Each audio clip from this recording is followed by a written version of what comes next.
Hello guys! Good evening! Magro-night rides tayo dahil last Sunday of the year na.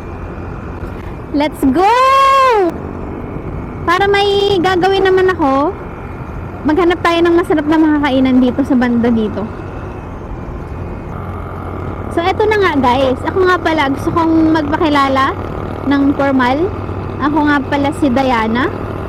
Tawagin nyo na lang akong Diana, Miss D, Lady D. Yan yung mga tawag sa akin. Mahirap din pala yung mag-spontaneous speaking. Kasi maubusan ka talaga ng sasabihin.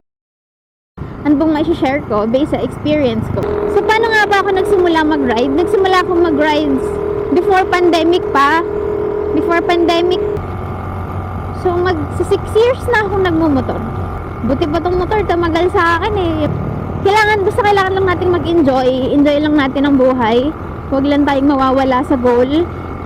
Ang goal ko kasi, kaya ako sinimulan tong mga to, gusto kong magbigay ng inspirasyon sa lahat ng tao. Sa hirap ng pinagdaanan ko, sayang naman kung hindi ko ma-share, diba? Kung hindi ko ma-share lahat ng mga pagsubok na pinagdaanan namin.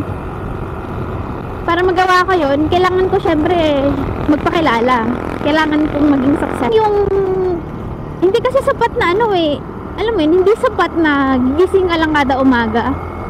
Mas maganda na meron kang gustong ma-achieve.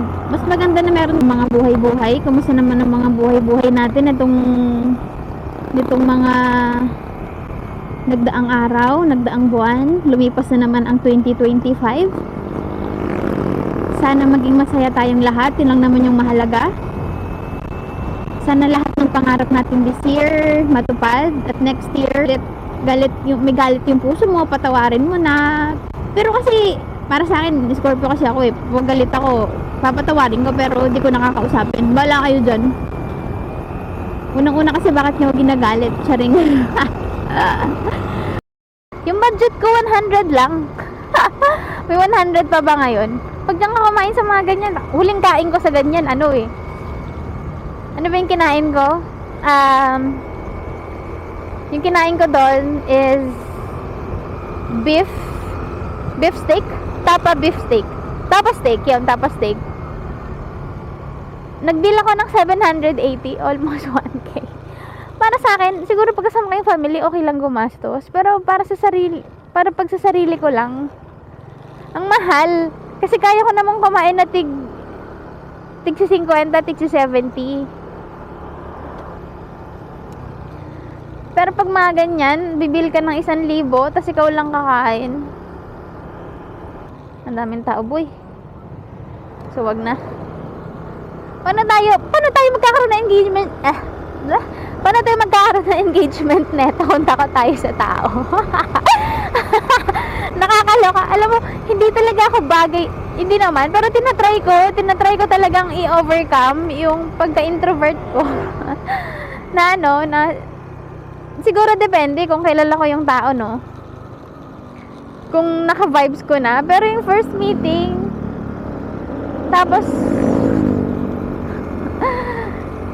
so guys, kapag nakita nyo ako kung saan man, matiin nyo na lang ako kasi hindi talaga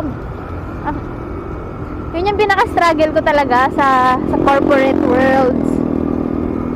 Yung kailangan mong makibagay doon sa mga tao, 'di ba? Kailangan mong ano ba dito? May masarap ba na kainan dito? Kasi nagugutom na ako. Ayan, 'di ba? So yung budget ko 100 pesos lang. Pampares Lomi. Pampares. Tapos ganting mga may kita siguro mahal dyan. So, diretso na lang tayo. mahal doon. Tapos madami ding tao.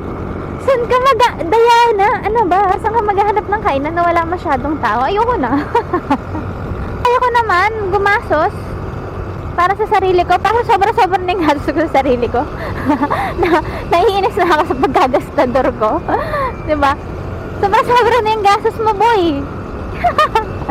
Hindi na healthy. Night ride sa mag-isa, Ngayon nyo nga kayo yain. Okay lang ko naman talaga gusto ng kasama. Paano pag may humarang sa akin dyan? O, di ba baril na lang natin? May baril ako dito.